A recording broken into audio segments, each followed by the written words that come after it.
Alors bonjour à toutes et à tous. Alors là j'ouvre mon gilet jaune, comme ça vous allez pouvoir voir ce qui est écrit dessus. Alors ce qui est écrit c'est, mesdames et messieurs, c'est écrit TINA. TINA, T-I-N-A. Est-ce que vous savez ce que ça veut dire? Oui. Ça veut dire There is no alternative. Il n'y a pas d'alternative. Alors en fait, c'est exactement le cas. Il n'y a pas d'alternative. Nous devons refuser cette autoroute A154. Et les arguments à ce sujet sont donnés dans le dernier rapport du GIEC qui est paru il y a un an, avec un premier argument qui nous dit que on ne peut pas aller vers les 2 degrés de réchauffement climatique. C'était une hypothèse qui avait été envisagée par certains ministres, voire au-delà. Eh ben, c'est une absurdité, puisque si on va vers les 2 degrés de réchauffement climatique, le monde devient invivable pour nous les humains et pour tous les animaux. Donc évidemment, on ne veut pas nous engager dans cette voie. La deuxième raison, c'est que, en fait, on a besoin à cause de cette obligation de changer nos modes de fonctionnement, de changer notre société, on a l'obligation de créer une autre société. Eh bien, l'autre société qu'on a besoin de créer, ça c'est le GIEC qui nous le dit aussi, elle est déjà présente parmi nous. Parce que les alternatives qu'il va falloir regarder de près, qu'il va falloir mettre en évidence et qu'il va falloir rendre majoritaires, elles sont déjà présentes. Je vais prendre juste 2 exemples.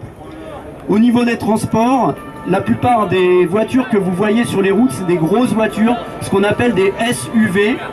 Eh bien non, ça n'est pas le véhicule du futur. Le véhicule du futur, c'est la petite amie électrique. La petite amie électrique, elle existe aussi. On peut aussi accéder à ce type de véhicule. Donc en fait, l'alternative des SUV, elle est déjà présente. Autre alternative déjà présente dans notre société, les voies de chemin de fer. Vous avez la voie Chartres-Voves, qui existe déjà. Donc on ne peut pas dire que le train n'existe pas, mais il ne relie pas encore Orléans à la ville de Dreux, par exemple. Donc il faut rendre cette option du train majoritaire en construisant les morceaux de voie qui manquent encore aujourd'hui.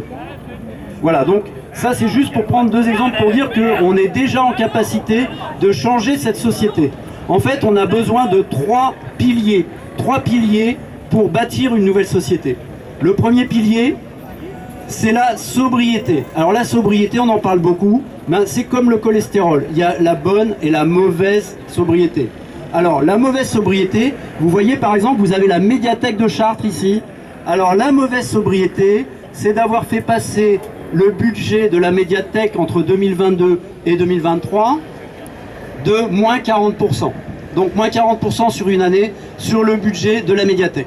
Et le nombre d'heures d'ouverture de la médiathèque est passé de 37 heures par semaine à 24 heures par semaine. C'est pas une petite différence, hein. Ça veut dire qu'en fait c'était ouvert pratiquement tout le temps, tard dans la journée, et que maintenant c'est à peine une demi-journée par jour.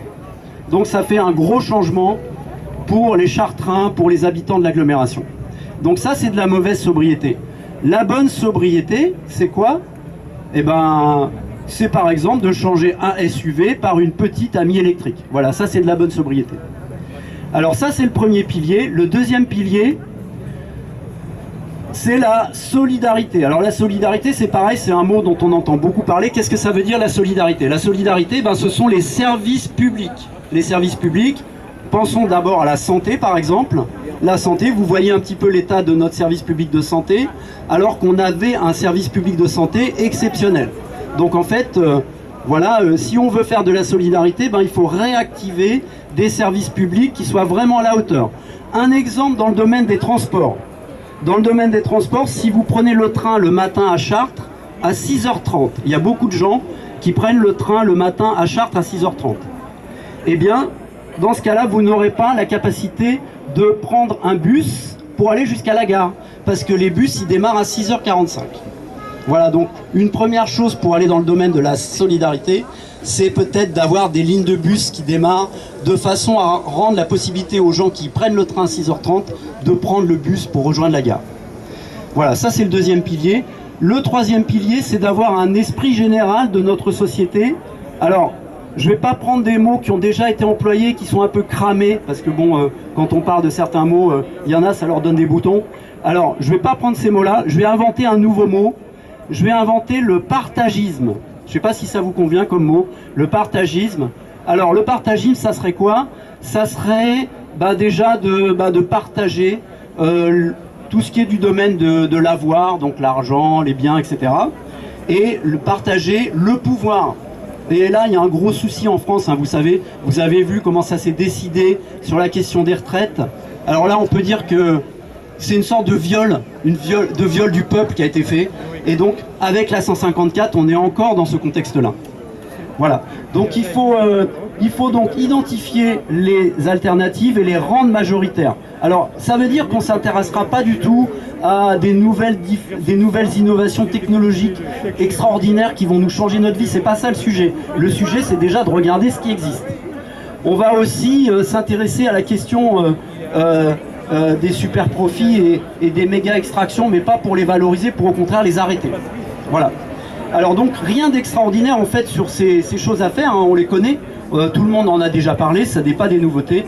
Voilà, donc il faut juste donner la parole au peuple, écouter le peuple qui s'exprime. Alors à quelle occasion, par exemple sur cette autoroute, vous avez eu comment ça s'appelle, une enquête publique sur laquelle les citoyens se sont exprimés. Vous avez eu plus de 80% des Euréliens qui se sont exprimés pour dire non à l'autoroute. Eh bien la décision à nouveau, ça serait de maintenir cette autoroute. Donc on va dire que c'est même pas la peine de faire les enquêtes publiques. Regardez ce qui se passe en ce moment du côté de Toulouse. Plus de 90% des gens sont contre cette autoroute. Les scientifiques sont unanimes, il n'y en a pas un seul qui défende l'autoroute. Et pour autant, ils veulent maintenir ce chantier. Donc on veut essayer d'arrêter la culture du viol. Voilà. Le troisième point que je voudrais aborder, c'est vous dire en fait que cette autoroute A154, eh ben, on n'en veut pas, on veut la laisser au tiroir. Comme Beauvilliers, il y a quelques années, l'aéroport de Beauvilliers, eh ben, c'est toujours dans les tiroirs. Comme Notre-Dame-des-Landes, c'est toujours dans les tiroirs. Voilà, ben, c'est la destinée de l'autoroute A154. Et d'ailleurs, cette autoroute, on n'en a pas besoin pour mettre nos petites amies électriques dessus. Ça irait pas, ça marcherait pas, elle roule à 40 à l'heure. C'est pas le sujet.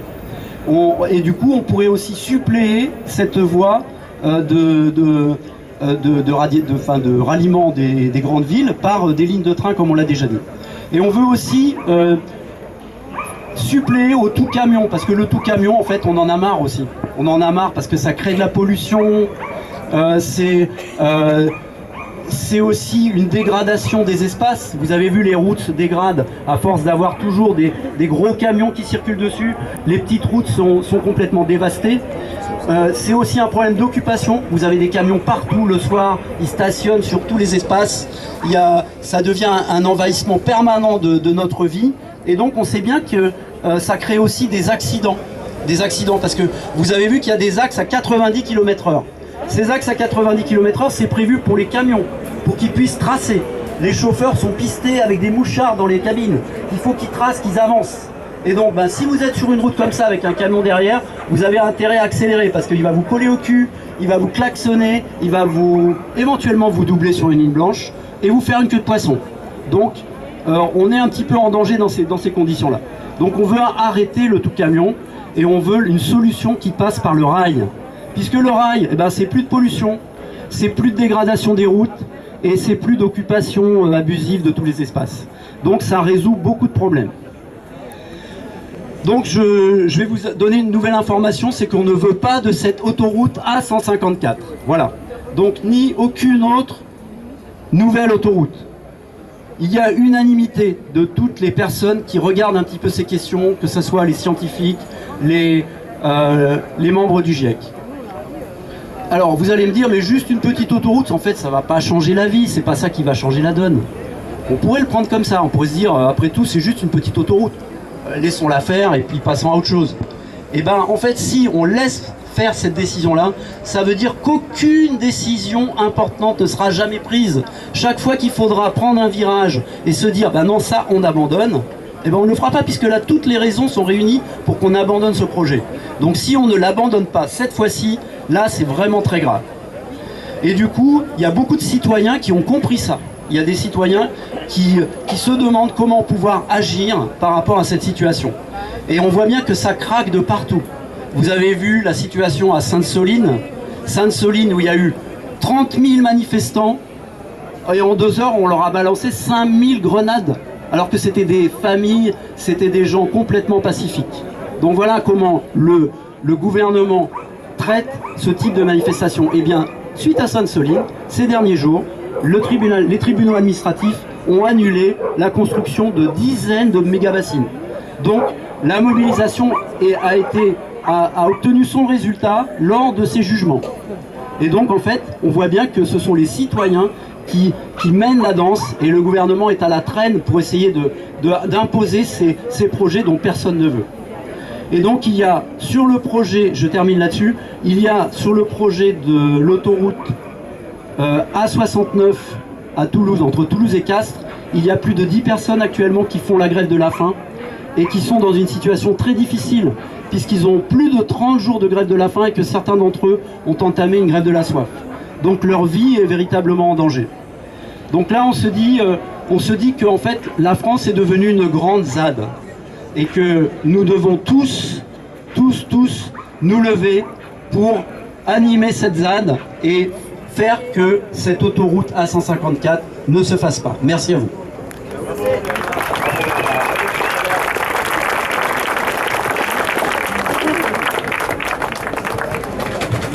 Oui.